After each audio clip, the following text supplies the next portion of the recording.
Hey, you. Yeah, you with the slightly confused face. Welcome to Rome. Beautiful, isn't it? Temples everywhere, people yelling, goats in the street. Totally normal Tuesday. My name is Flaccus Maximus, and I've been waiting here by this very fountain for you specifically. Don't ask me how I knew. History works in mysterious ways. It's currently July, 64 AD. And before you start asking me where the Wi-Fi is, let me tell you something important. Something is about to happen to this city. Something catastrophic. Something that people are still arguing about 2,000 years later. And I mean genuinely, aggressively arguing. Like comment section arguing. So, stay close, don't touch anything, and please, for the love of Jupiter, watch your sandals on these cobblestones. First, you need to understand what Rome actually is right now. We're talking about a city of over 1 million people. 1 million. That's not a small town with a nice forum. That's a full, chaotic, breathing, sweating, extremely smelly metropolis. You've got your grand marble temples, sure? You've also got your insulae, which are these tall wooden apartment blocks crammed so close together that your neighbor can reach through your window and steal your bread. And they do, regularly. The streets are narrow and winding. Open flames are everywhere because that's how you cook, how you see at night, how you stay warm. Basically, Rome in 64 AD is an enormous pile of dry wood that somebody left next to a bonfire. Nothing about this setup is going to end well. The insulae were the real problem. These weren't luxury housing. They were packed tightly to maximize profit, usually 4 to 6 stories tall, made of wood and brick. A fire in one could jump to the next easily. The wealthy lived in marble homes on the hills, but most of Rome's population lived in these tinderboxes. Nobody was ever prepared. So here's what happened. July 18th, nighttime, around the Circus Maximus, which is basically Rome's favorite party venue. A fire starts. Now, fires in Rome weren't exactly rare. In the first half of this century alone, there were at least 6 major fires recorded. 6.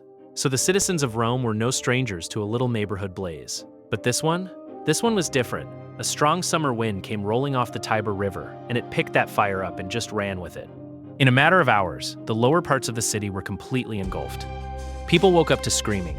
They grabbed what they could, they ran, and the fire kept going. The speed was absolutely relentless. Once it hit the crowded residential districts, it spread beyond anything anyone had ever seen before. Houses that had stood for generations went up in mere minutes. The narrow streets became tunnels of flame. Upper floor residents often had no escape route. The thick smoke was choking. The heat was unbearable. Families died from smoke inhalation. Trapped in corridors turned into death traps. It burned for 6 days. 6 days. Then it calmed down a little. Everybody exhaled. And then it started again. Because of course it did. By the time it was finally over, 3 of Rome's 14 districts had been completely destroyed. Wiped off the map. 7 more were heavily damaged. The Temple of Jupiter Stator? Gone. The House of the Vestals? Damaged. Nero's own palace? The Domus Transitoria? Also caught in it. Hundreds of people died. Thousands more lost everything they owned. And to make things even worse, while the fire was raging, armed gangs and looters were moving through the chaos, stealing everything they could find. Some of them were even starting new fires to help cover their tracks. People are something else, honestly. Now here's the part where I introduce you to somebody. See that guy over there? The one in the purple robes looking intensely into the distance like he's posing for a coin portrait? That's Nero, Emperor of Rome, 30 years old, deeply dramatic, and about to have the worst month of his political career. Here's the thing about Nero. When the fire broke out, he wasn't even in Rome. He was at a seaside villa in Antium, probably relaxing, being extremely emperor-y. And when he heard the news, he actually came back to the city right away to lead the relief efforts personally. He opened public buildings to the homeless. He organized food supplies. He even opened his own gardens to house the displaced, which, honestly, seems kind of wholesome for a guy history turned into a cartoon villain. But you have to understand the political context here. Nero had been emperor for only about 11 years. His mother Agrippina had orchestrated his rise, and there were whispers she wanted to control the empire through him. He'd had successes and failures during his reign. The elite of Rome were not watching him with unconditional trust. They were watching very carefully, skeptically, waiting to judge what emperor he truly was. But here's where it gets messy. There was a rumor going around, a big one. People started saying Nero had set the fire himself, on purpose. That he'd wanted to demolish a chunk of Rome anyway because he had these grand plans to rebuild the city as a giant monument to himself, complete with a complex he wanted to call the Neropolis. The Senate had already said no to that idea. So, the story went, Nero just decided to get rid of the city himself and call it redecorating. Did he do it? I'm going to be completely honest with you. Nobody actually knows. The historians who wrote about it disagreed with each other. Loudly. You've got 3 main ancient sources on this, Tacitus, Suetonius, and Cassius Dio, and they did not get their stories straight. Tacitus, who was a child when this happened, wrote the most careful account. He admitted there was genuine debate about whether Nero arranged the fire.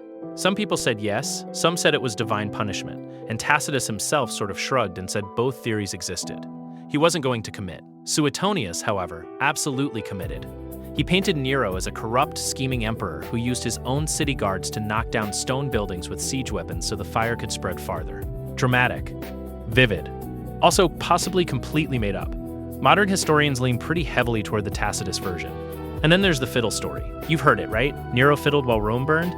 Here's the thing. Fiddles didn't exist yet. It's technically a liar in the original versions, and even then, Tacitus says Nero was in Antium when it started. He wasn't standing on a hill performing a concert while his city turned to ash. That image is deeply compelling. It's also almost certainly not true.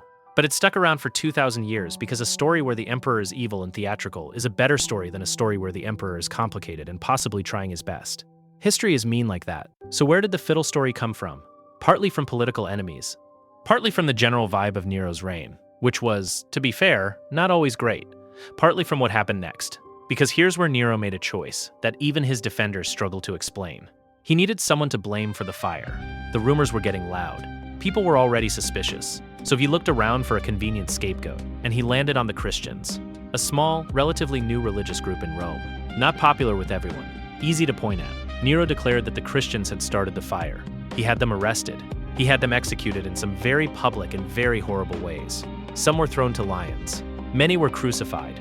It was brutal, and it was the first major state-sanctioned persecution of Christians in Roman history. And he did it to save his own image.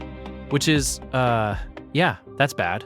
Now, after the fire, Nero actually launched a serious rebuilding program, and I want you to give him credit here for a second, even if it's uncomfortable.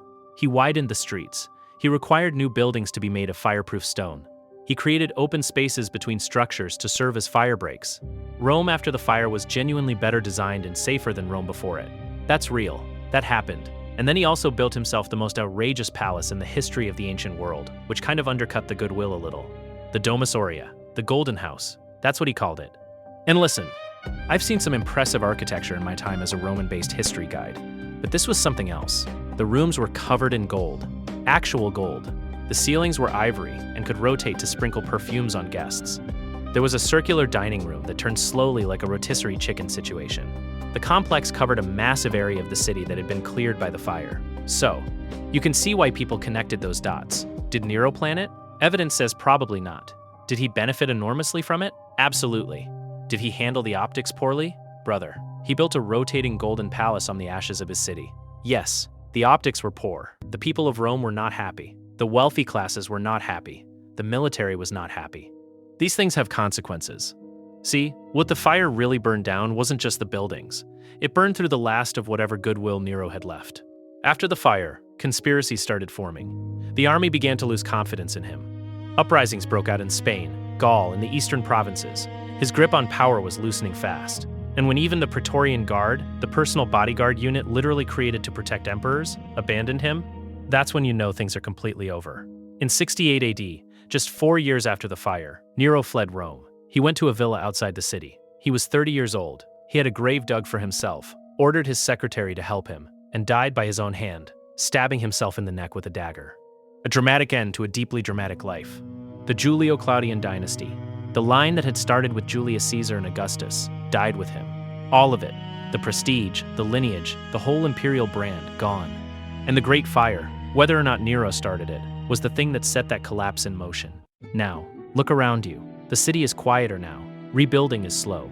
People are still living in the open spaces, in the campus martius, in whatever public parks and gardens they can find. It smells like ash and construction, and the particular exhaustion of a city that just lost everything.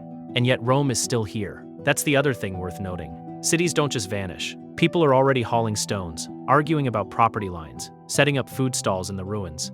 The empire keeps going. Nero is gone, but Rome is not. It'll be here for another 4 centuries, give or take. So what do you do with all of this? You've got a fire that may or may not have been arson, an emperor who may or may not be a monster, historians who are writing decades later with their own political axes to grind, sources that contradict each other on basic facts, and one very good image, the fiddling emperor on a hill, that everyone knows and nobody can prove. History doesn't always give you a clean answer. Sometimes it just gives you a pile of ash and 3 conflicting accounts and tells you to figure it out. My name is Roman Jojo Oliver, and I've been your guide through the burning city. You should probably head back through the painting now. It's about to get smoky again.